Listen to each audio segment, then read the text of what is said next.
Tumayo na po tayong lahat. Ihanda na natin ang ating mga sarili.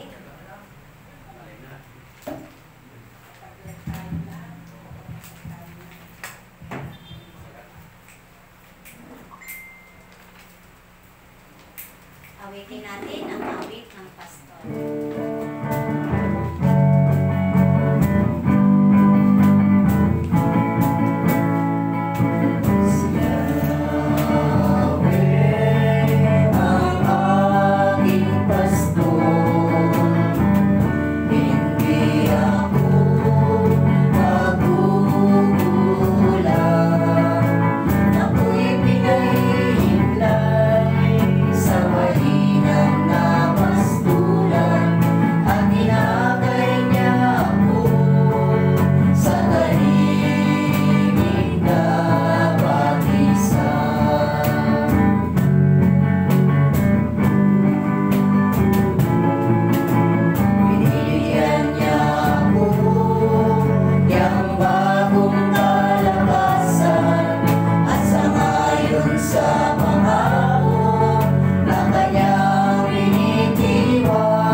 Ikaw ang aming sanggalang sa lahat ng aming pangangailangan, sa lahat ng aming pinagkakagawan, Panginoon, ikaw lamang ang aming sanggalang. Tunay at pagmamahal mo sa amin, Lord. Kaya, Lord, maraming salamat muli sa umagang ito na pinagkaloob mo sa amin lahat, sa nakalakasan, sa buhay na ito na napakabiyaya, Panginoon. Kaya maraming salamat, Panginoon, sa biyaya at mapagpalang umaga na pinagkaloob mo sa amin, Lord.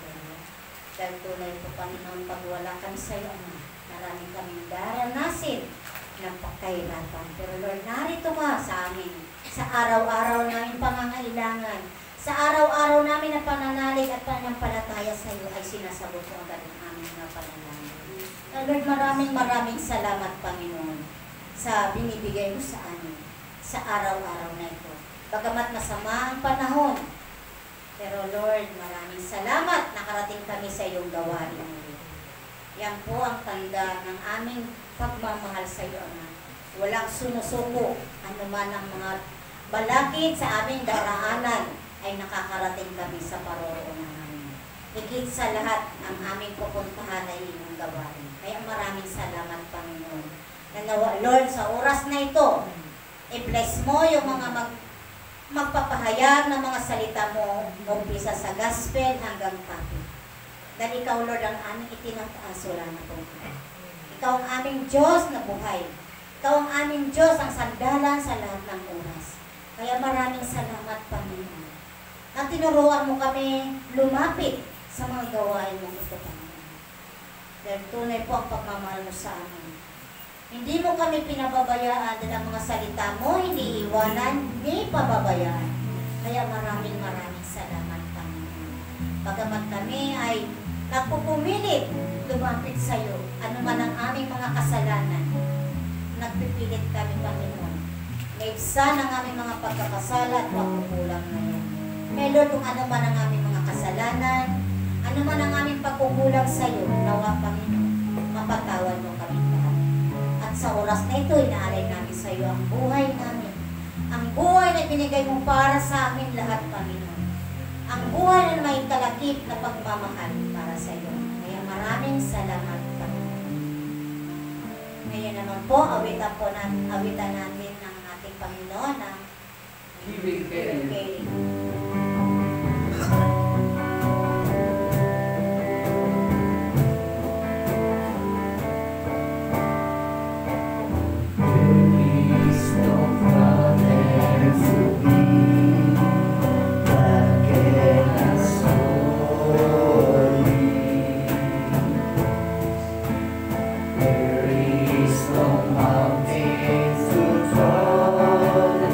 He can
magpakailanman, magpasawalang hanggan, siya nawa. Luwalhati sa Ama, sa Anak, sa Diyos, Espiritu Santo. Kapalaran sa unang-una, ngayon, magpakailanman, magpasawalang hanggan, siya nawa. Sa nagkakaisang tinig, Luwalhati sa Ama, sa Anak, sa Espiritu Santo, kapalaran sa unang-una, ngayon, magpakailanman, magpasawalang hanggan, siya nawa. sa ngalan ng Ama, ng Anak, ng Espiritu Santo. Amen. Ngayon naman po, manatili tayo nakatayo. Ating tatawagin ang magpapahayag ng ating Ebanghelyo sa araw na ito sa ang ating kapatid ni Sister Conching Angel.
Madilim-dilim pa ng araw ng linggo,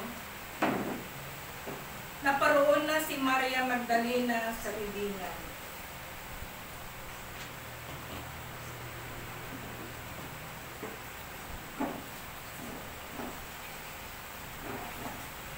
Naramdaman niyang naalis na ang batong panakit sa pinto ng libingan.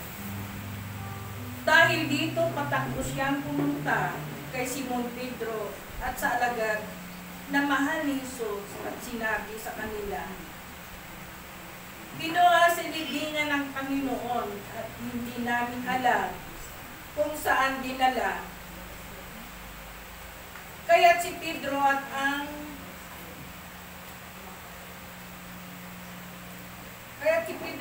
nasabing alagad ay pumunta ng libingan. Kapwa sila tumakbo, ngunit si Pedro ay naunahan ng kasamang alagad. Yumuko ito, sumilip sa loob. Nakita na niyang nakalagay ang mga kayong lino, ngunit hindi siya pumasok. Kasunod niyang dumating si Simon Pedro at tuloy-tuloy itong pumasok sa libingan. Nakita niya ang mga kayong lino at ang panyong ibinalot sa ulo. Hindi kasama ng mga kayong lino, kundi hiwalay na nakatiklop sa isang tabi. Pumasok din ang alagad na unang dumating. Nakita niya ito, siya ay naniwala. Hindi pa nila naunawaan ang nasasaad sa kasulatan na kailangan muling mabuhay si Jesus at umuwi ang mga alagad.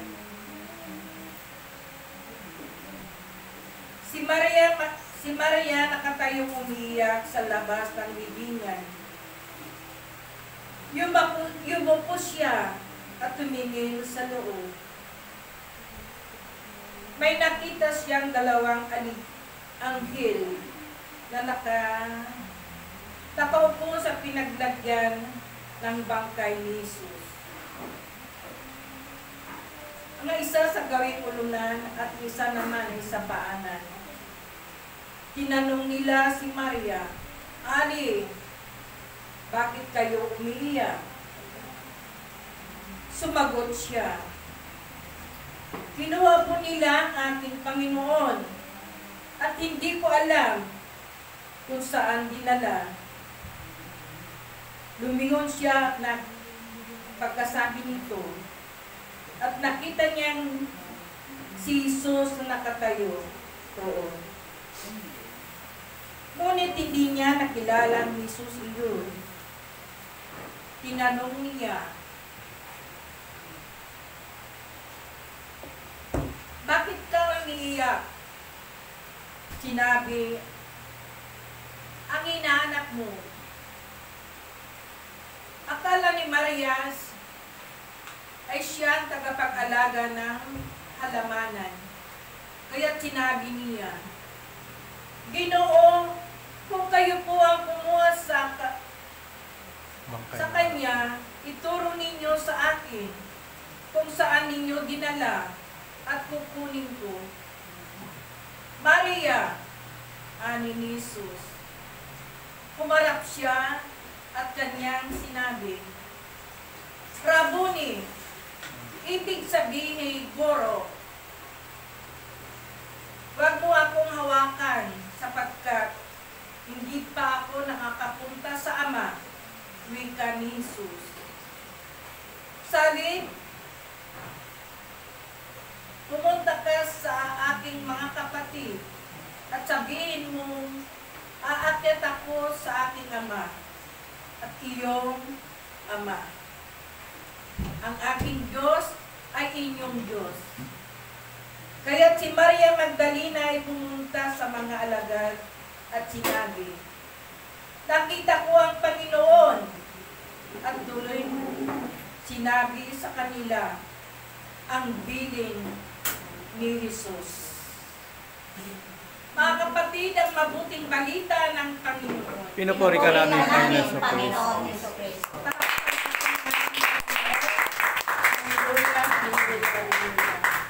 Sa ating Ebanghelyo ay muli isang magandang umaga sa ating Diyos na buhay, sa mahal na inang Birheng Maria, sa banal na Espiritu Santo, sa ating lahat, sa ating leader, sa ating elder na si Brother Tony Daclis, tayo lahat ngayon na dito, isang magandang umaga po. Amen? Ang ating Ebanghelyo ngayon ay nagpapaano na muling nabuhay si Jesus, no? Hindi naman nabuhay muli si Jesus.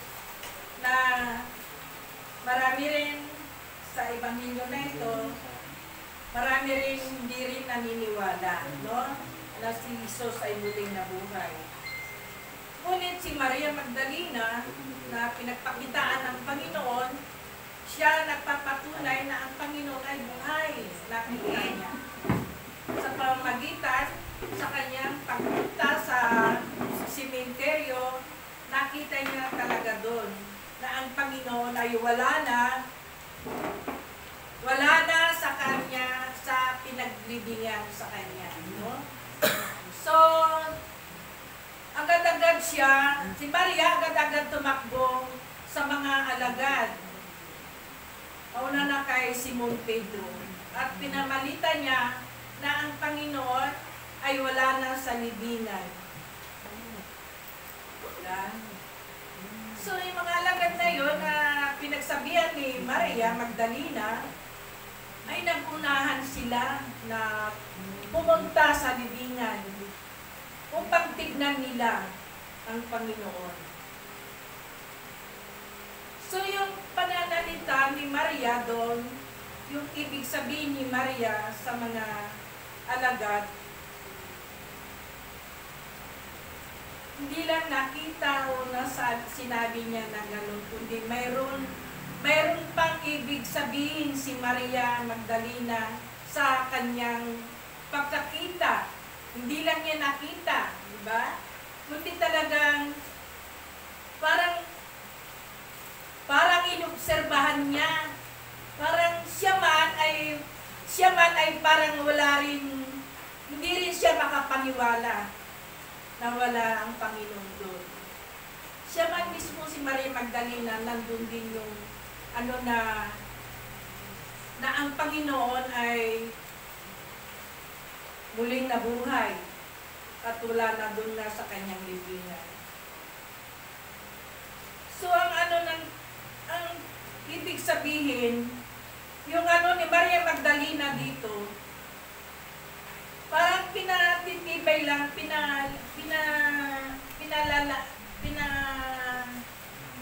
pinalalalim niya ang pakikugnay sa ating Panginoon, di ba? Mayroon tayong ugnayan sa ating Panginoon.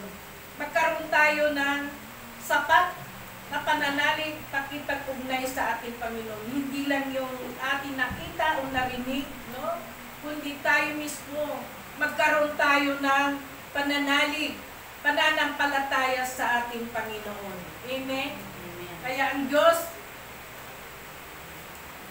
Diyos ay sa ating lahat, hindi lang isa yung kanyang tinutupad dito na pinagpakitaan. Lahat tayo sa pamagitan sa kanyang muling pagkabuhay, at naway tayo rin ay muli rin tayong binuhay, di ba? Kasi kasama rin natin ang Panginoon na namatay. So muli na buhay, tayo rin ay binuhay din ng ating Panginoon, di ba? Namatay tayo, hindi naman yung physical na yung namatay tayo, kundi yung nawala, namatay tayo sa wala yung ugnayan natin sa ating Panginoon. Amen? Na tayo magkaroon sana, dapat tayo ng ugnayan. Palalimin natin ang ugnayan natin sa ating Panginoon upang lumawak din ng ating pananampalataya sa Kanya, mga salita niya na ating binabasa o naririnig. Amen? Oo, kasi bawat isa naman sa atin, bawat isa sa atin, wala tayong alam sa mga ng Panginoon. Ngunit kung tayo ay magpupumilit na humingi sa Kanya, sumunod sa Kanyang aral, tayo ay makakasunod tayo sa Kanya, sa ating Panginoon. Amen. Kaya muli rin siyang magpapakita, pakikita rin niya sa atin ng ating Panginoon. Hindi lang kay Maria Magdalena, tayong lahat, pagpapakitaan din tayo ng Diyos na siya ay muling nabuhay. Kung tayo rin ay mayroon din tayong pananalig, pananampalataya sa Kanya, andun din ang Panginoon sa ating puso. Pagpapakita rin sa atin. Amen? Amen. Yes, mga kapatid. Basta tayo manalig, sumampalataya tayo sa ating Panginoon. Ano man ang mitin natin hingin sa Kanya, ano man ang gusto natin gawin sa ating buhay, ang Panginoon laging handa, laging nakabantay. Kung tayo ay nilalapit natin na ating mga puso, ating sarili sa Kanya, hindi tayo pababayaan ng Diyos. Inalis tayo lamang sa ating Panginoon. Totoo yung mga kapatid. Madaling lamang tayo sumampalataya sa Kanya, maniwala at magtiwala sa Kanya. Hindi tayo pababayaan ng ating Panginoon. Amen. Kaya ganyan ang Panginoon. Lahat tayo pagpapakitaan ng Panginoon. Hindi lang si Simon Pedro, si Maria Magdalena, lahat tayo na nais natin makita o hinahangad natin, manalig tayo na muling nabuhay ng Panginoon. Talaga ang Panginoon, alam niya lahat naman yun sa ating lahat. Kung tayo ay nananalig o sumasampalataya sa Kanya, alam ng Diyos yun, mga kapatid. Kaya hindi tayo basta-basta lamang na nagsasalita ng patapos o nakita ko si si ganon. Puro mga katiwalian, no? Kailangan ang unahin natin ng pananalig natin sa Diyos, paniniwala, magtiwala tayo sa Kanya, tayo hindi niya tayo liliguin ng Diyos. Amen. Palakpakan natin ang Diyos, dahil Kanya talaga ang ating Panginoon. Muli niyang ipinalaala sa atin ang muling pagkabuhay. Diba? Ang Diyos talagang hindi niya tayo, kung tayo hindi tayo lumayo sa ating Panginoon, hindi tayo makakalimot sa Kanya. Lalo na ang Diyos, hindi niya tayo malilimutan, hindi tayo siya. Amen. Dahil ang Diyos, pag tayo ay lumalapit na tumatawag sa Kanya, lagi andyan siya. Andyan siya na tumutugon sa ating mga panalangin. Amen. Lahat tayo, ang bawat isa, na tinawag na ng ating Panginoon, alam ng Diyos kung tayo ay totoo na sumusunod sa Kanya, sa Kanya mga kautusan. Kailangan magpakatotoo na tayo sa Kanya. No? Totoo tayo na lumapit, tumawag sa Kanya.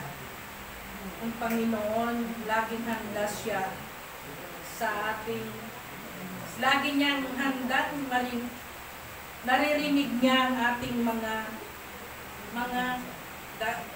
dalangin, mga daing, mga kahilingan natin. Dinig na dinig ng ating Panginoon. Kung tayo rin ay totoo nga na lumalapit, tumatawag sa Kanya, ano man ang hingin natin sa ating Panginoon, ay kaya niyang ipagkaloob. Dahil walang imposible sa Diyos. Amen? Yes, mga kapatid, walang imposible sa ating Panginoon. Sa pagtawag natin sa Kanya, totoo tayo na tumatawag sa Kanya. Hindi niya tayo talagang bibiguin. Ipagkakaloob niya yung ating mga hiniling sa Kanya. Amen?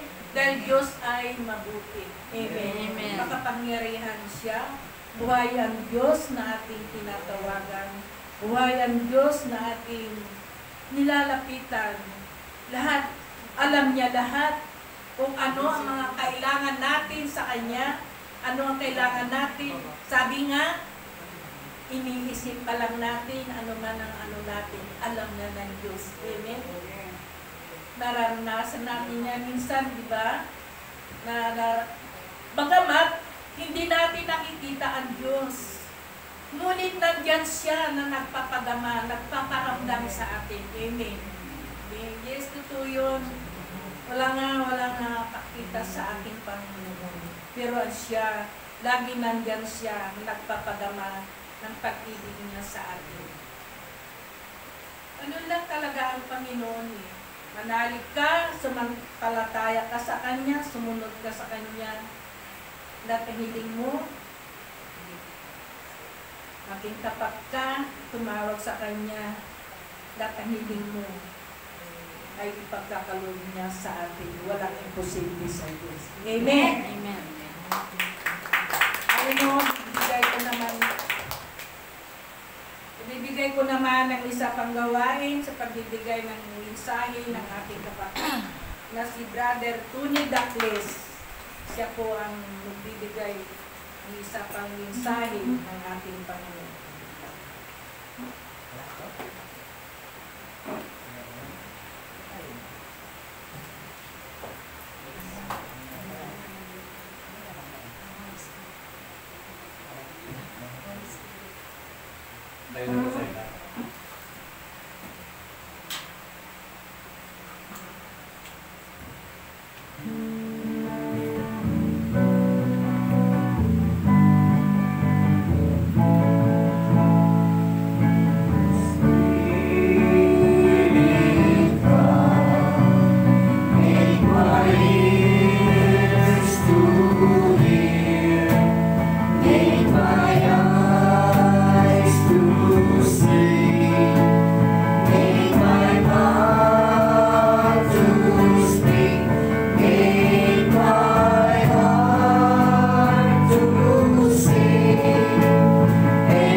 bagong yugto ng buhay na ito po pinagpatiwala sa amin. Sa kalakasan, kaligtasan, kapayapaan, higit lalo, pagkakaisa at pagmamahalan ng aming mga mahal sa buhay na iniiwan po namin sa aming mga tahanan. Lord, maraming salamat. Nariyan ka palagi. Kahit din po ang mga tinawag mo narito ngayon. Lalo na po ang nanonood sa kanilang mga tahanan, pagin sa loob at labas ng aming bayan. Patatagin po ninyo sila at pagkalooban po ninyo sila ng magandang buhay. Kapayapaan at pagkakaisa, higit lalo, kaligtasan sa mga panganib na aming pong nararanasan. Ang lahat ng ito, Ama, hinihingi po namin sa ngalan po ng iyong anak, Jesucristo ang aming Panginoon. Amen. Luwalhati sa Ama, sa Anak at sa Espiritu Santo. Kaparaan sa unang-una, ngayon magpakailanman, magpa sa walang hanggan, siya naman. Luwalhati sa Ama, sa Anak at sa Espiritu Santo. Kaparaan sa unang-una, ngayon magpakailanman, magpa sa walang hanggan, siya naman. Tayo pong lahat. Luwalhati sa Ama, sa Anak, sa Espiritu Santo. Kaparaan sa unang-una, ngayon magpakailanman, magpa sa walang hanggan, siya naman. Sa ngalan ng Ama, ng Anak at ng Espiritu Santo. Amen. Magandang mapagpalang umaga po sa inyo lahat. Lalo na po yung ating mga taga-subaybay, kasamang pong panig ng kapuluan, kung maging po sa labas po ng ating bayan, isang maligayang pagbati ng magandang buhay. Amen. Ang ating ebanghelyo ngayon, ito po ay tungkol sa muling pagkabuhay ni Jesus. Kaya binabanggit natin ngayon dito, ano nga ba ang dulot ng magandang ng muling pagkabuhay ng ating Panginoon. Ito ay tungkol po sa isang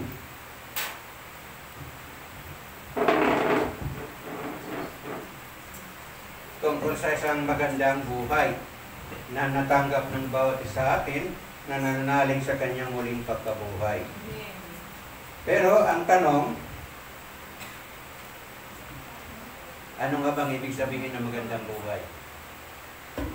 Pag binati kayo ng magandang buhay, ano bang papasok sa inyong isip? Sa inyong puso at sa inyong buong pagkatao? Ano ba ang inyong nadarama? Pag sinabihan kayong magandang buhay, Brad, magandang buhay, sister, ano ba ang ibig sabihin noon? Ano nga ba ang magandang buhay na tinutukoy dito? Ang magandang buhay ay hindi po ang buhay ng taong maganda. Kaya paano kung pogi yun? Simple siya. Alam naman po natin na maraming magandang mukha pero pangit ang nilalaman nito. Hindi rin po magandang buhay yon. Maganda sa pisikal, mapangit naman yung taglay. Hindi po lahat ng mga mayayaman at ay magandang kinabubuhay. May yumaman sa pamamagitan ng paggawa ng masama. Hindi lahat ng mayaman, hindi lahat ng magandang buhay ay hindi po buhay na makapangyarihan o maimpluwensya o sikat. Marami rin pong maimpluwensya sa lipunan, marami din po ng maimpluwensya na nagkaroon po ng bad influence sa ating society. Marami rin po namang makapangyarihan na nasa kapangyarihan na nakasusuga ang pagmumukha. Sorry po, the term. Hindi ko po binasa ko lang po ito. Hindi ko sariling tuklas yun. Ano nga ba ang buhay na maganda? Sino ang mayroong magandang buhay? Taas ang kamay. Okay. Sa ating ebanghelyo, binigyan po natin ng pansin yung huling talata na sinasabi po doon na aking Diyos at inyong Diyos. Aking Ama na inyong Ama. Kung ating po pinagnilayan ang ebanghilyong ito ngayon sa na binasa po nating kapatid, mayroon po doon 3 pandiwa na ginamit upang maunawaan, may paliwanag kung ano nga ba ang ibig sabihin ng aking Diyos, inyong Diyos, aking Ama, at inyong Ama. Ang 3 pandiwa na ito dito na tinutukoy, ang una ay binabasa po ng blepo. Ano ba yung blepo? Salitang Latin po yun. Ang ibig sabihin po ng blepo ay nakita sa mata sa pamamagitan ng normal na paningin. Tayo, pag lumalakad tayo, kayo saan tayo mapatingin, yun ang normal na ating paningin. Nakita ng ating mata sa pamamagitan ng normal na paningin. Ang pangalawa na pandiwa ay ginamit ko dito ang theoreo. Ibig sabihin ng theoreo, nakita mo sa pamamagitan ng observation, based on observation. Siyempre, nag-o-observe ka dahil nasa kapaligiran mo, tayo napapalibutan ng taong makasalanan, taong banal, sari-sari na po yun.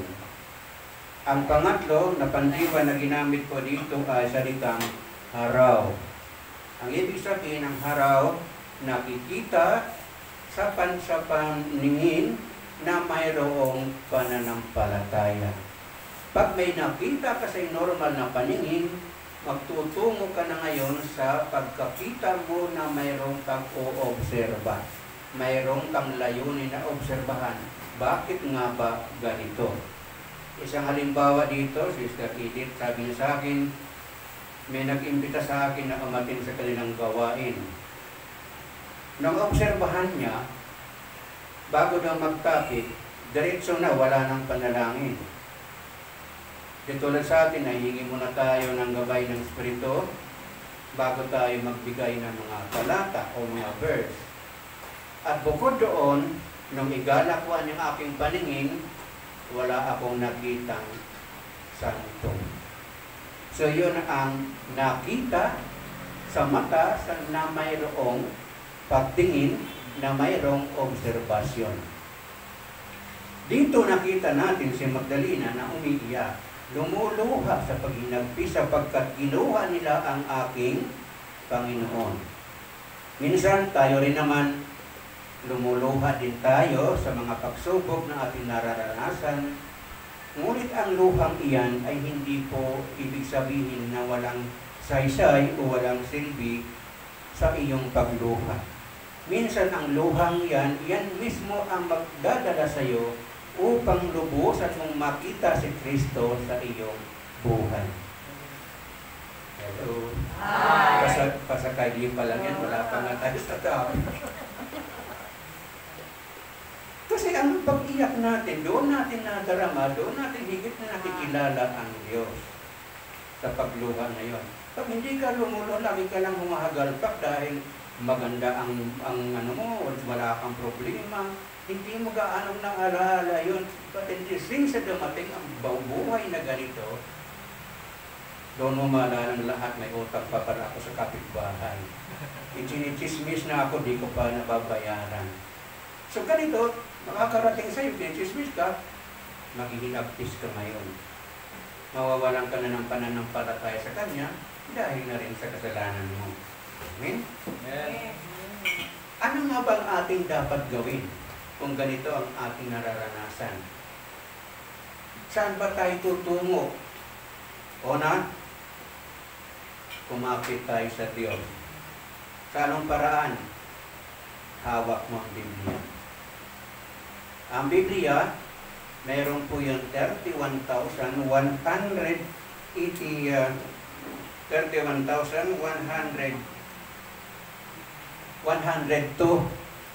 na verses. Ang buong kabuuan ng Biblia. There were 31,102 na verse. At ang 31,102 na verse yan, nakapaloob po doon ng 1,189 na chapters. Buksan mo yan page to page. At ang 1,189 chapters na yan, nakapaloob din po doon ng 3,573 na mga pangako ng Diyos. na ililigtas ka, gagabayan ka, at hindi ka pababayaan. So kung ganun pala, lumuluha tayo, dito lang pala tayo pupunta sapagkat the promises by the shape of God, there were 3,573 na pangako ng Diyos na pangangalagaan ko kayo. Amen? Bilang Kristiyano, ano nga ba ang ating tungkulin? Siyempre, sinabi ko kanina, ang una natin dapat puntahan, hindi kapitbahay, kundi magbasa ng Biblia.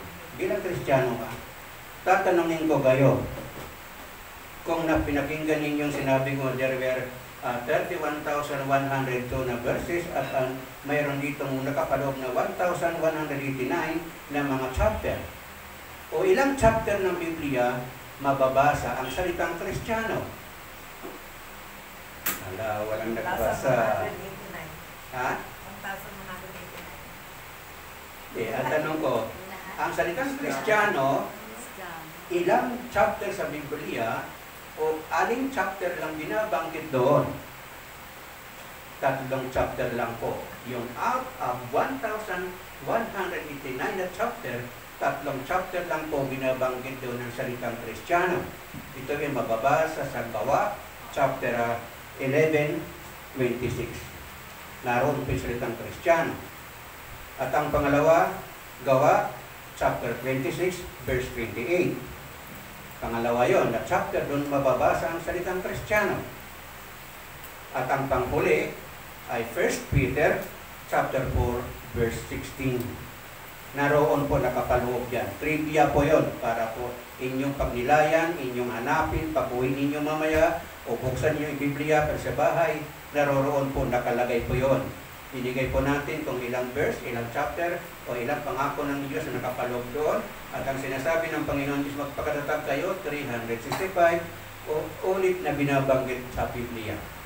Amen? Amen. So, ang mga bagay na ito, balik na tayo sa ating topic na sinasabi niya doon na ang parabola na aking Diyos at inyong Diyos. Bakit nga ba sinabi ito ni Jesus? Nung siya puntahan ni Maria sa kanyang libingan, kung saan hindi niya makilala si Jesus dahil sa kanyang pag-iyak. Sa Mateo 7:24, sinasabi dito, kaya't ang bawat nakikinig at nagsasagawa nito ng mga salita ko, sa kung ito ay maitutulan sa isang taong matalino at nagtayo ng kanyang bahay na ang pundasyon ay bato, ang salita ng Diyos. Salamat. Ano niyo kaya ko binanggit yung mga trivia sa Biblia kanina kung ilang verse, ilang chapter at kung anong mga pangako dahil po dito sa Mateo 7:24 na sinasabi nito, ang bawat nakikinig at nagsasagawa nito sa salita kong ito ay maitutulad sa isang taong matalino. Yan, backup na yan yung kay binanggit ko yung ilang chapter, ilang verse, o ilang pangako, ilang sinasabi ng ganito dahil po dito sa Mateo 7:24. Para po sa kaalaman po natin, katandaan po natin na ang Diyos kailanman sinasabi, hindi siya nagpapabaya dahil sa kanyang promises, there were 3,753 verse na pinangako po yun.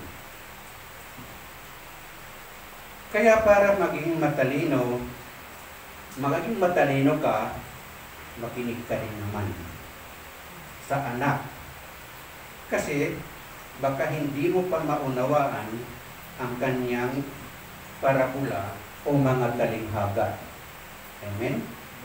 Kung hindi natin pakisikapan o makinig, unawain ating pong namnamin. Ano nga ba ang ibig sabihin nito? What was the purpose of Jesus when He said, your God, my God and your God, my Father and your Father? Ano nga ba bakit sinabi niya yun? Hindi ba siya ang ating panganay, siya ang ating Diyos? Bakit sinabi niya, aking ama, at inyong ama? Hindi ba pwedeng isa na lang? Ala, maraming, mas malalim lalo yan ang katanungan. Mas lalo kayo mahihilo. Mateo 13:13. Kanita po sinasabi, nagsasalita ako sa kanila sa pamamagitan ng talinghaga sapagkat tumingin sila ngunit hindi nakakakita at makakinig man sila ngunit hindi naman makakarinig ni makakaunawa man ang salita ng Diyos. Salamat sa Diyos. So ito na ngayon, magkakabuhol-buhol na tayo. Dahil minsan mayroon pumupunta sa gawain, just for the sake of going there, pero walang intensyon na para matuto o unawain ang una pakinggan. Just to be there, ano ako ng attendance kay Brother Sendong, okay na ako doon, nag-attend ako. Pero not knowingly, ano bang naiuwi mo? Kung doon ka naman doon ang cellphone mo dyan habang nasa gawain, hindi mo bitaw-bitawan yung cellphone mo dahil bagong bili, ingat lalo kung pinapakaganda. So itong mali natin. Kaya sinasabi nga 7:24 kanina, ang nakikinig at nagsasagawa nito ay mga taong matalino. Eh kung ganyan ka pala, dudot ka na dudot, ang tawag sa'yo taong bio. Hindi ako sabi ng joke lang yun.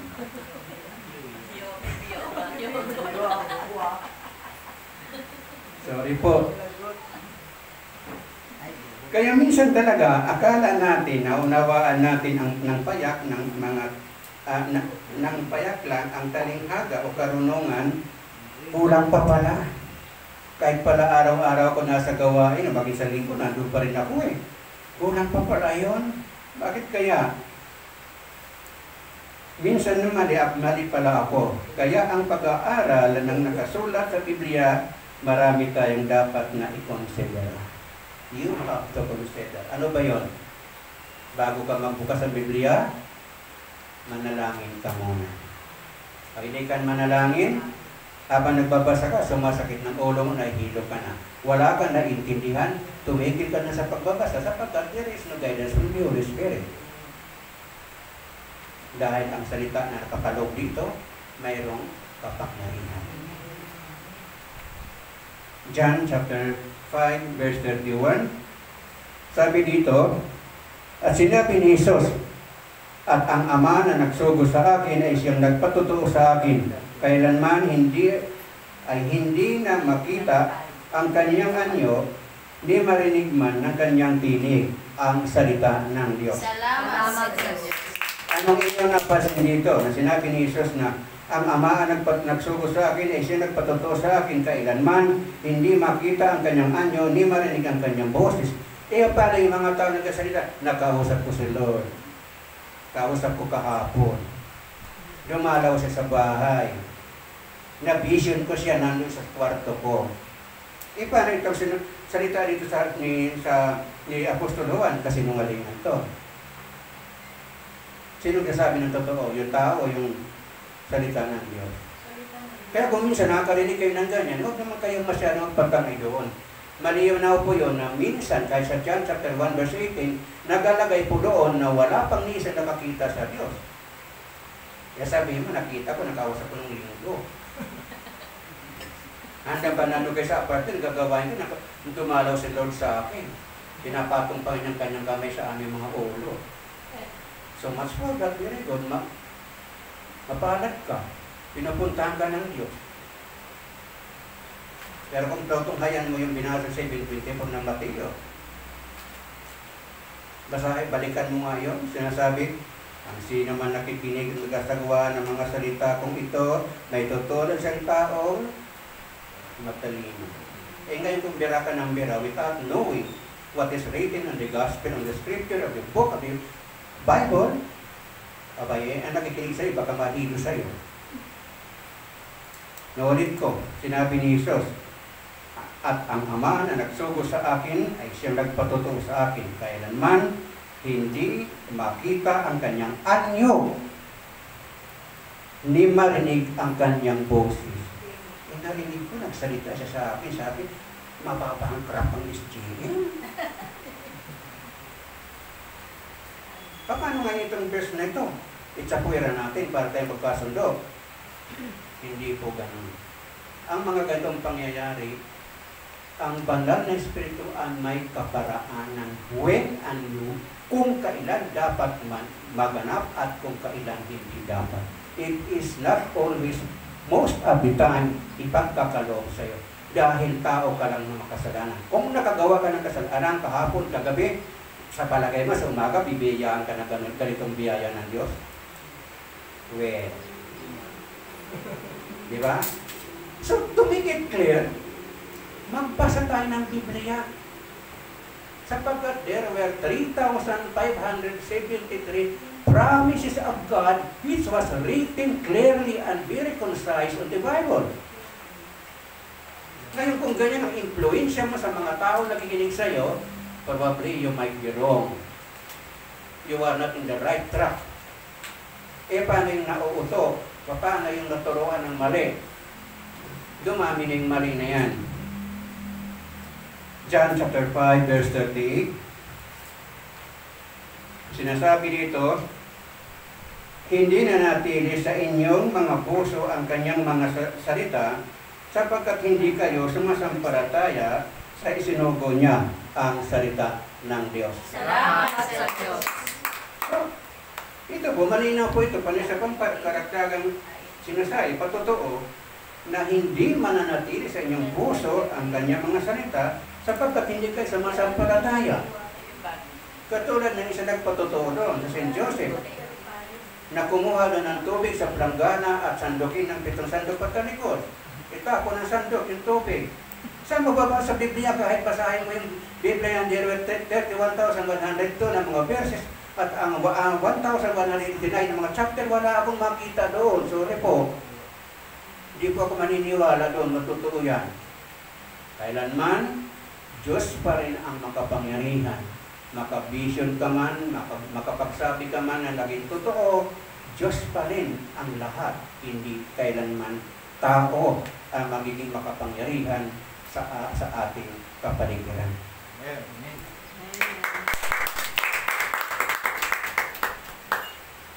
Nang sabihin ni Kristo, aking Diyos at inyong Diyos,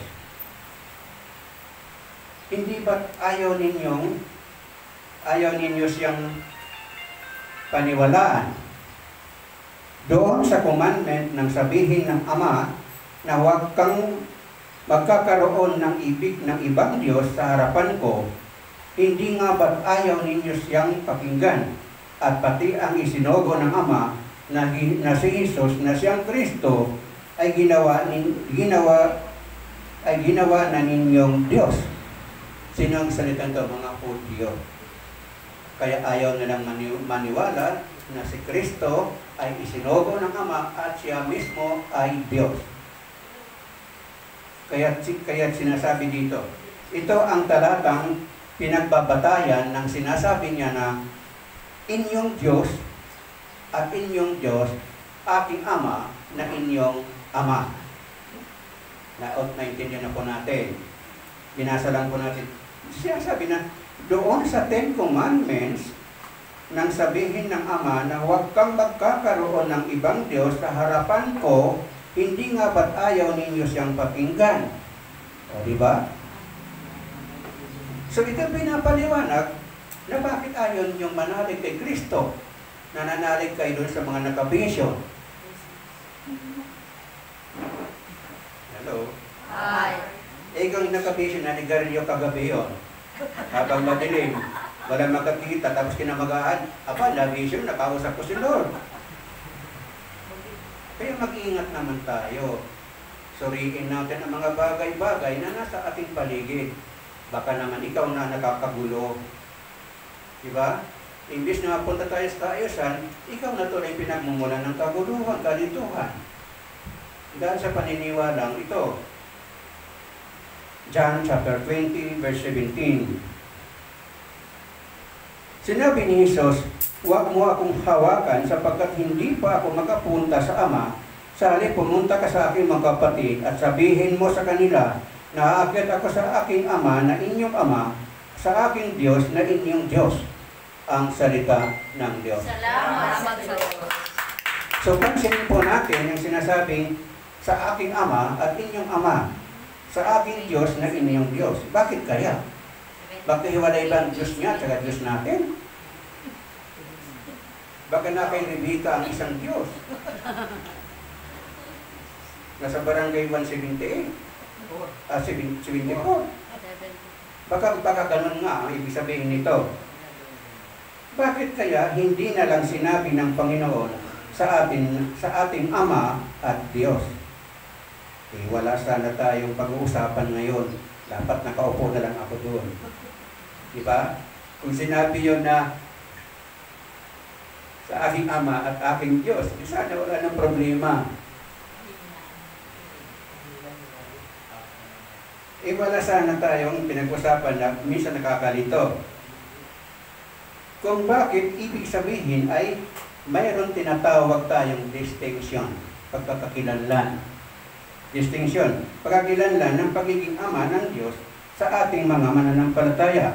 Kaya sa Panginoong Hesus, ang tawaging anak ng Diyos ay kapantay ng Diyos. Wala. Bakit nalilito sila? Dahil, balikan mo yung Matthew 7:24. Doon ka pa bumabalik at bumabalik. Dahil nakalimutan mo yon, binasa mo lang kunwari, without understanding ano bang ibig sabihin ng verse na binasa natin. Oh, di ba? May tutulad ka sa ng taong matalino. Now, if you do not understand, hindi ka matalino. Sorry for the term.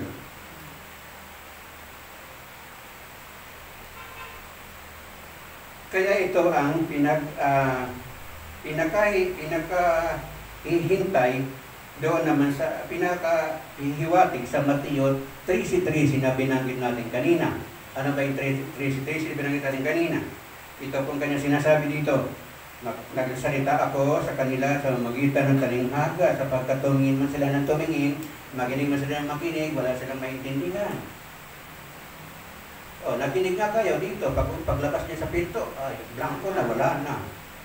Nagwalis si Brother Adrian, ang dami na pulot. Di ba?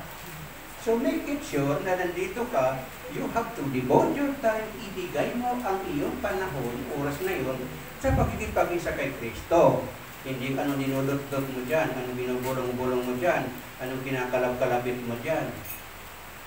So kung if your purpose in coming, para makinig sa salita ng Diyos, makinig ka ng maayos. Huwag mo nang samahan na kung angaan mo dyan. Kaya kung minsan sterilitan, papagalitan, nag-i-invocation, so masagitsit yung mantika sa kawali. Kaya magagawa, maliit yung ating binyo. Pagpatawat po ninyo. Di po ba? Maliit wala tayong magagawa. Manawain na lang po natin. So, tuloy po tayo. John chapter 19, verse 7. Ganito sinasabi, sumagot sa kanya mga Hudyo, may batas kami at ayon sa batas ay dapat siyang mamatay. Sapagkat ginawa ninyong anak ng Diyos ang kanyang sarili, ang salita ng Diyos. Salamat sa Diyos. Okay, tama yun? Ayaw nilang tanggapin na siya ay sinugo ng Diyos at siya ay Diyos, sapagkat ginagawa mo niyang Diyos ka, anak ka lang naman. So, ganun din yun sa tao, sa atin ngayon. Ang sinasabi na ang ginawa niyang anak ng Diyos sa kanyang sarili. Ayon mismo sa mga Hudyo. Kaya sila ay kanilang babatuhin. Kung titingnan natin si Maria Magdalena nung kinaladkad ng mga Hudyo sa harap ni Kristo, sapagkat yan ay nahuli sa pagkikiapit, kaya sinabi ni Jesus, siya sumulat sa buhangin, ngunit ayaw nilang tanggapin ang isinulat, kundi kailangan mangusap si Jesus. Kaya ang napilitan si Jesus magsalita, kung sino man sa inyong walang kasalanan, siyang unang bumato. Kay Maria Magdalena. Bakit walang may bumato? Bakit sila nag-uwian lahat? Ibig sabihin, nagbibintang tayo ng kasalanan sa ating kapwa, ngunit higit ang ating karumihan.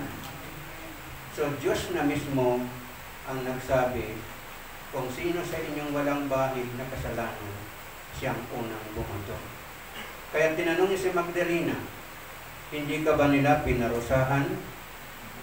Tanong ni Jesus. Sumagot si Maria Magdalena, hindi po. Ang sabi ni Jesus, hindi rin kita parurusahan, umuwi ka na at huwag ka na magkasala. Amen. Isang ikot ng 360 degrees. napatawad ang kasalanan ni Maria Magdalena.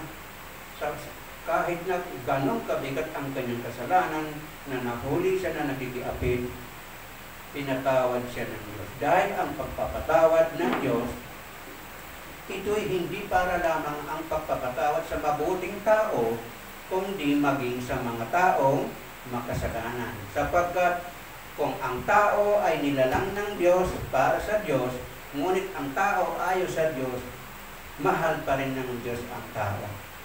Kaya sinasabi, ang Diyos ay namumuhi sa kasalanan, ngunit mahal niya ang makasalanan. Kaya huwag tayo magbibintang. Huwag tayo magsasabing, kausap ko kahapon si Lord. Dumalaw sa bahay. Ito, may kwento ako sa inyo. Bahagi ito. Itong kwento, galing ito kay Brother Daniel Padilla. Na naginip daw yung isang babae, nadadalaw si Jesus sa kanilang tahanan kinabukasan. Natural ang may bahay, maghahanda ng marangyang kapaligiran at masarap na pagkain sa pagkainan dahil darating ang Diyos magiging bisita sa kanyang tahanan. Nakatapos na siya maghanda, nagluto, naglagay ng dekorasyon, wala naman dumarating na Diyos. Bakos ang dumarating, mga pulubi, mga manlinimos, nangihingi. Pinalayas niya yon dahil hindi kayo ang pinaglaanan ko na bisita. Ang Diyos ang hinihintay ko. Maya-maya, kabataan naman ang dumating ng mga gusgusin, mga pulubi rin, nangihingi ng pagkain sapagkat sila'y nagugutom. Ipinagtabuyan dahil hindi laan para sa inyong katulad ninyo ang aking mamahaling inihanda. So dumating ang hapon hanggang naggabi, walang dumating na Hesus. Iba paano yung handa niya? Natulog ulit siya na naginip naman siya. Sabi niya, Lord, sabi mo, dadalaw ka sa aking tahanan. Maghapon hanggang gabi ako naghintay, hindi naman kayo dumating. Sumagot ang Panginoon, anak, 2 bisa ako dumating, yung mga gusgusin at saka yung mga manglilimos. Pinagtabuyan mo ako. Ganyan ba tayo? Yung nakikita natin sa ating mata na may pananampalataya, dapat makita natin ang bagay na ito. Ang Diyos, hindi mo makikita kahit kailan, hindi mo marinig, ngunit madarama mo sa iyong kapwa. Amen.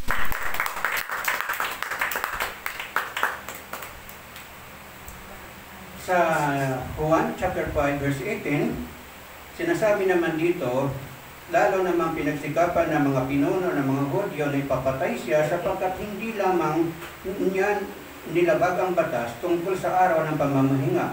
Sinabi pa niyang ang Diyos ay kanyang Ama at sa gayong ipinapantay ang kanyang sarili sa Diyos, ang salita ng Diyos. Salamat sa Diyos.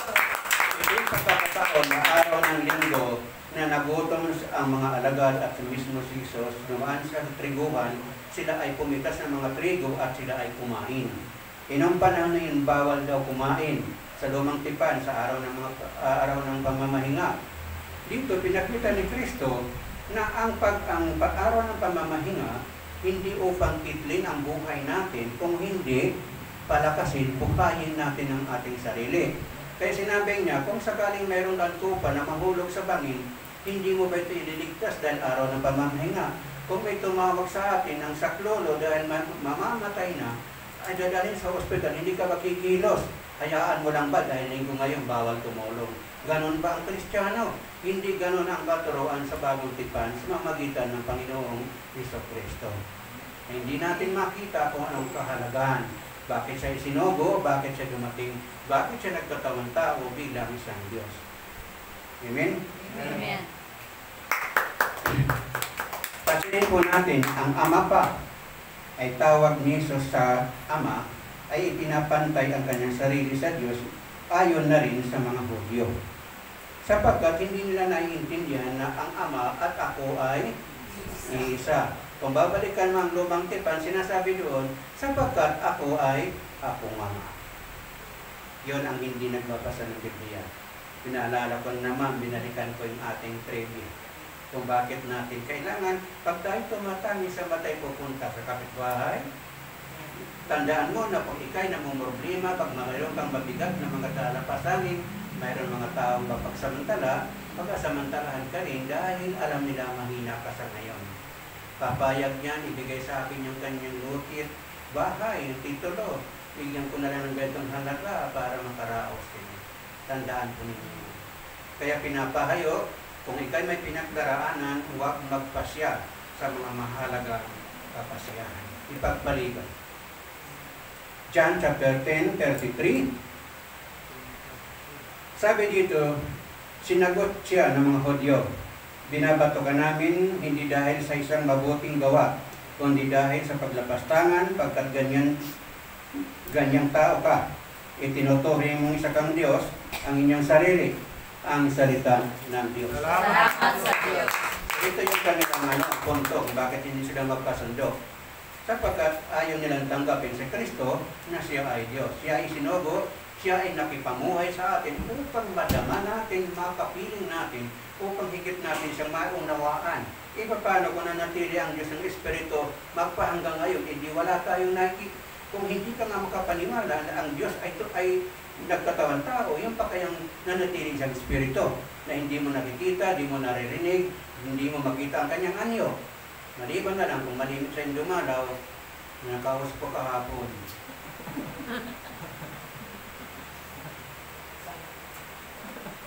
Kapag ang Panginoon sa Kristo ay tumawag na Ama sa Diyos, ipinapantay ang sarili niya sa Diyos. Dahil siya ay tanging buktong na anak ng Diyos. Ito ang pinagbabasihan sa Biblia. John chapter 1, verse 14, o mababasa din po ninyo sa John chapter 3, 16. Ang salita ay naging tao at nanirahan sa piling namin. Nakita namin ang kalwalhatian ng tunay na kanyang bilang kaisa isang anak ng Ama. Siya ay puspos ng kagandahang loob at katotohanan, ang salita ng Diyos. Salamat sa Diyos. Kaya pinapanggit natin kanina, na kaya ang Diyos nagkatawang tao upang makapiling, makipamuhay sa atin. Kung makitamis, nakitamis siya. Kung nananalangin, nakipanalangin din siya. Sapagkat upang ipakita niya, mababasa naman ninyo yan sa John chapter 13, verse 15, na sinasabi po doon na binigyan ko kayo ng isang halimbawa upang ito ay inyong tularan. So yun po ang purpose. Kasi sapagkat ang mga tao dito pa lang matigas ng puso, ayaw nilang maniwala kay Jesus sapagkat tao ka lang, hindi ka Diyos.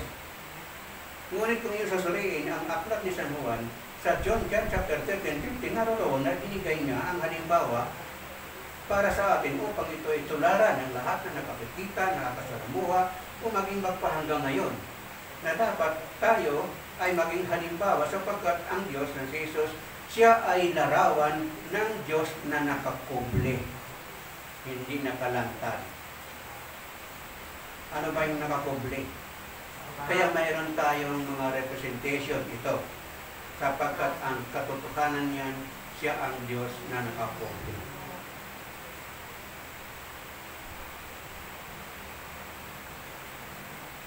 Sa mga Hudyo, ito ay dahil sa kanilang kautusan na sinasabi doon sa Lumang Tipan, Exodus chapter 20, verse 7.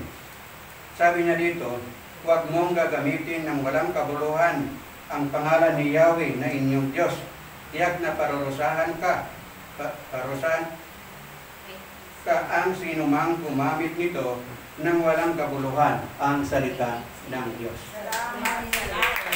Yun ang pinakahawakan nila. Kaya sinasabi, wag mong gagamitin ng Diyos sa walang kabuluhan. At maging totoo naman, kung huwag din natin gagamitin ang ngalan ng Panginoon sa mga walang saysay na bagay. Lalo ng usapan. Kung ito'y usapan na walang kabuluhan, ay huwag natin itong gagamitin. O minsan nga lang may bumagsak lang, ano agad yung sinisigaw? Marami na yan, marami kong narinig, alam ninyo yan. Hindi ko na dapat sabihin dito yan kasi baka ako maano. Sensor na. John chapter 19 verse 7. Parang nabasa ko na ito. Opo, tapos na. Tapos na. John chapter 4 verse 24. Sinasabi niya dito, ang Diyos ay Espiritu, kaya dapat siya ay sambahin sa Espiritu at katotohanan, ang salita ng Diyos. Salamat. Ang Espiritu na siyang tunay na likas na ano ng Diyos, pagka Diyos, sila ay Espiritu. Kailanman wala silang katawan, wala silang buto, wala silang anumang bagay, kaya hindi mo nasabing nakita ko. Nandiyan siya naglalakad parito doon sa paraiso habang tayo nasa gawain ng linggo. Lahat siya umiikot, pinapatungan ang ating mga ulo ng kanyang kamay, isa-isa pala tayo doon. Hindi ko nakita, sayang. Sana nakapicturean ko sa Facebook na cellphone, no? Bakit sila na nakakita, hindi nila napicturean yun, pare bahagi sa atin, no? Sana kung nakunan nila yon at binidyohan, may share sa atin, mas matatuwa tayo. Kasi nasabihin mo lang na narito, nakausap ko, maraming katanungan ang usbong sa iyong utak na magulo. Diba? Maraming binigyan ng linaw ni Kristo na hindi siya Diyos na nakarinig ng katotohanan ng Diyos, bakos tao siya na nakarinig ng katotohanan mula sa Diyos. Diba sinasabi niya, ang narinig ko ay siyang narinig ko sa aking Ama. Ang ginagawa ko, ang nakita ko sa aking Ama. Kaya nga sinasabi dun sa ating dasal na it will be done on earth as it is in heaven. Liwanag kaya dun. Ano man ang ipahintulot sa lupa, pahintulot sa langit, ano man ang kanyang sabihin, yun ang sabihin sa atin, walang higit doon, walang kulang. Kaya kung minsan tao, na tayo nagsasalita, na tayo ganito, tayo ganyan, medyo agot-agot kayo ng sandangkal, baka kayo mahawa doon. Sandangkal lang naman, huwag mo sa metro kasi bagay sa metro na ngayon kasi may social distancing eh. Pwede na yun. So, balik ang tao ay mapagmahal sa ano? Ang tao ay mapagmahal sa kasalanan. Mas pinapaniwalaan ang mali kaysa sa katotohanan. Pero, kung ikaw ay pinananahanan ng Espiritu ng Diyos, manatili kang naniniwala sa katotohanan kahit nag-iisa ka na lamang. Sapagkat doon, may papahayag natin ang ating tunay na pananampalataya. Sapagkat ang totoo, manatiling totoo magpakailanman, ang kasinungalingan, manatiling ang totoo sa kanilang mga nananampalataya, darating ang panahon, mabubulgar ang buong katotohanan. Ilalantad ng Panginoon. Walang hidden agenda na hindi mabubulgar. Ang ibinubulong mo sa dilim, ipagsisigawan mo sa liwanag. So, huwag ko kayong padadala doon. Kung medyo meron kayong agam-agam, kalabitin nyo sa konsing, tanongin ninyo. Mr. Maris, tanongin ninyo dyan. Para huwag naman ko kayong ito ho, dinadaan po natin sa gatong medyo patawa, pero ang ibig sabihin ko dito, na tayo magkaroon ng sariling pagsisikap na makaunawa sa mga bagay o hiwaga ng Diyos. Nasa atin ang Ama at ako'y nasa Ama, ay hindi nga nangahulugan na si Kristo ay Diyos din na gaya niya, kanyang Ama, kung sana maunawaan lang natin ang salitang ito. Gisin sana'y nakalaya ka na sa kasinungalingan at aral ng ibang mga sikta. Amen?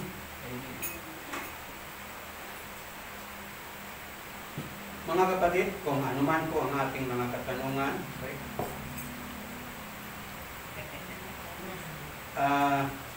sumubra na pala ako, napasarap yata. Pasensya na po.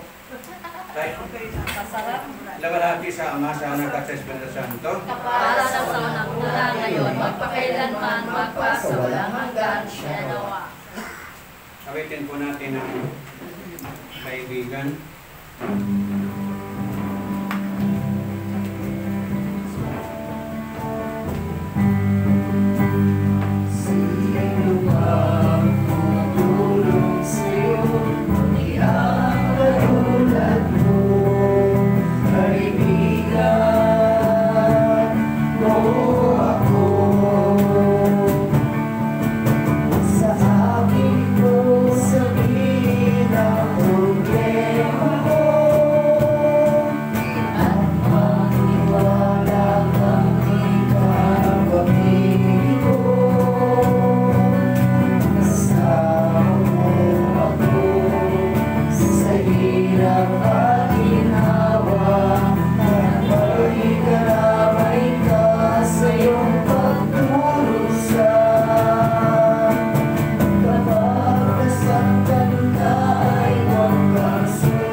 Pagindapatin po ninyo kami na maging biyaya kami sa aming mga kaibigan. Pagindaluyan kami ng pagpapala na nagmumula sa iyo tungo sa aming kapwa. Ang lahat ng ito, Ama, ay hinihingi po namin sa ngalan ng iyong anak, sa Kristo ang aming Panginoon. Lord, kami po ay inyong pong, narito po ang lahat ng mga tinawag mo, maging pong manatinig sa ganda ng mga tahanan, ay muli po namin panatas po ang aming mga sarili, nang dahil po sa aming mga pagkakasala o pamingin po namin sa iyo ang kapatawaran upang linisin po ninyong bawat sa amin, upang kami maging karapat-dapat na tawagin ng mga kaibigan mo sa pamamagitan po ng awiting ito, pagsisisi.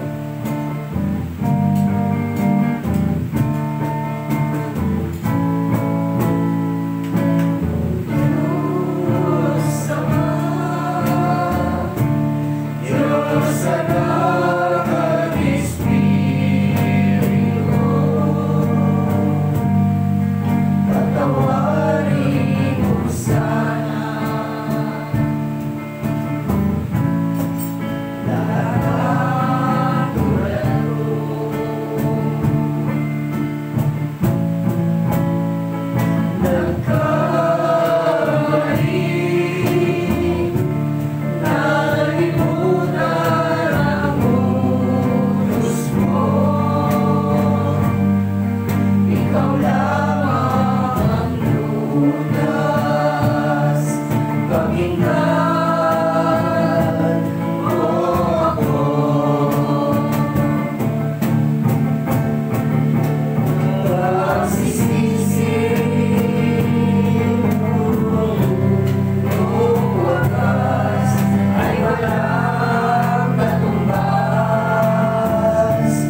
niyo sa aming mga kasalanan. Maraming salamat po na dinadalisip po ninyong aming puso't kaisipan. Lalo na po ang aming mga kapatid na narito ng mga tinawag niyo sa kanilang mga pangalan. Gayun din po ang mga nanonood sa kanilang mga tahanan. Paspasan po niyo sila, pakalinisin po ninyo sila, patawarin po sa kanilang mga pagkukulang. Sapagkat ikaw ang Diyos ay papatawad sa bawat mga nilikha din sa sanlibutan.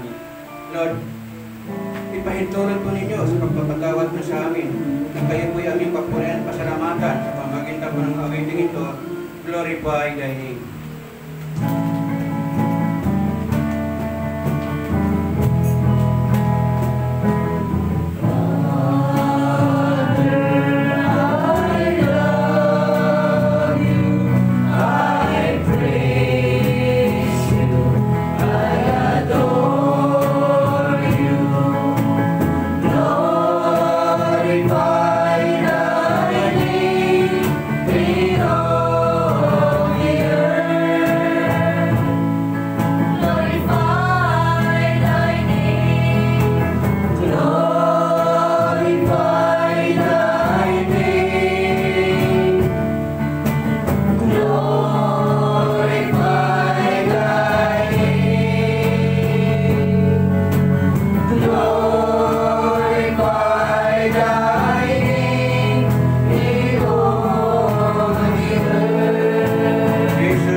Spirit, I need you.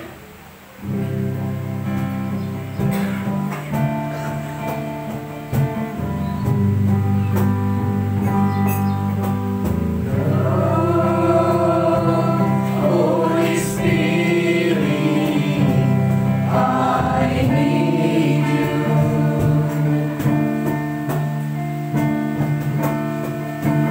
Come, Holy Spirit,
mayroon po kayong healing oil, magpahin na po kayo sa inyong mga ulo. Ngunit bago po natin po awitin ang general healing song, nais po natin ipaabot sa mga nagpapadala po ng kanilang mga panalangin. Nakakatiyak po kayo na sinasama po namin sa panalangin ng inyong mga kahilingan. Ganon din po Ama, pinapasalamatan po namin ang mga nagpapadala po ng financial na tulong o maging mga kumultima or in kind. Pinapasalamatan po namin ang lahat ng mga nagmamalasakit sa pamayanang ito. Hinihiling po natin sa Panginoong Diyos sa pamamagitan po ng kanyang kapangyarihan, sa Banal Espiritu Santo, na ipagkaloob ang kagalingan, ang kanyang healing power para po sa mga sumusunod. Rosa Bayani, Merna Laison at Ami sa banda, Lolita de la Cruz na mayroon po mga breast cancer.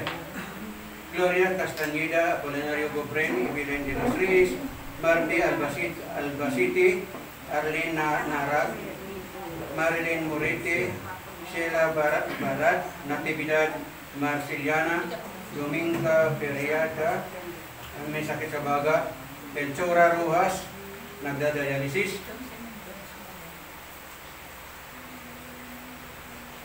Shirley Berga, Sheila Baradi na mayroong breast cancer.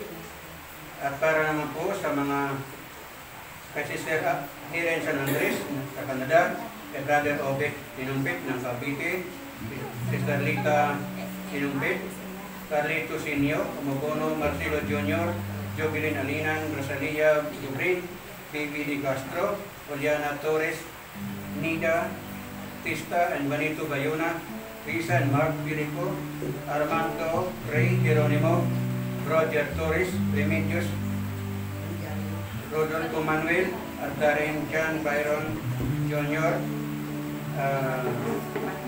Joe Hoyni, Nakim, Dionisio, Arceli Bogtong, at Perling Hill Director na makabalik na this week.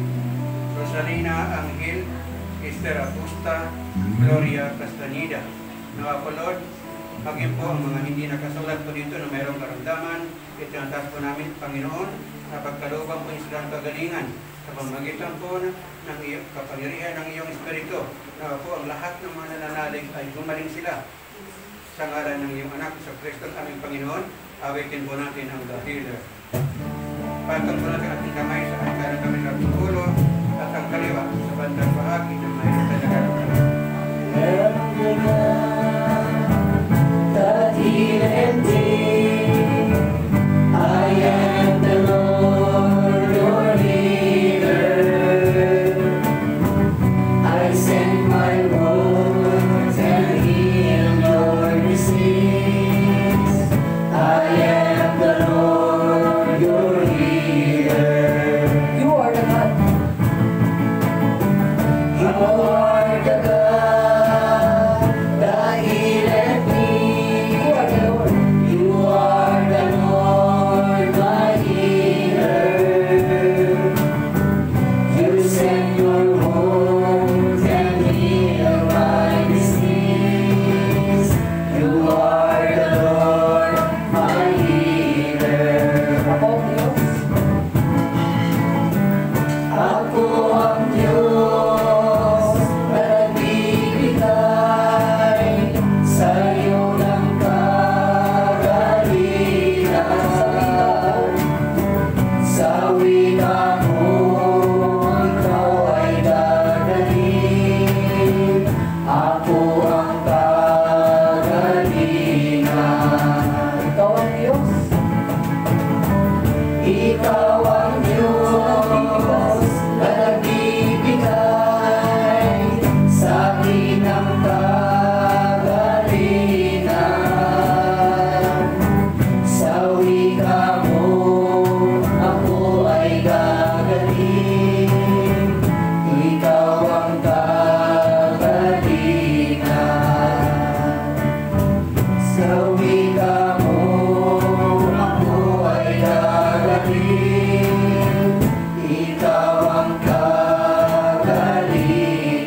mga karamdaman. At marapat po na dapat natin siya ipasalamatan sa pamamagitan po ng pagiging ito. Thank you, God.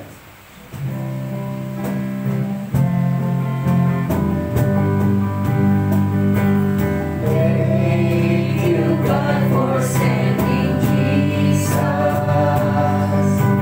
Thank you, Jesus, that you came. Holy Spirit, come and help us. Glorify the Savior's name. Thank you, God, for sending Jesus. Thank you, Jesus, that you came. Holy Spirit, come and help us. Glorify the Savior's name. Thank you, God, for sending Jesus. Thank you, Jesus, that you came.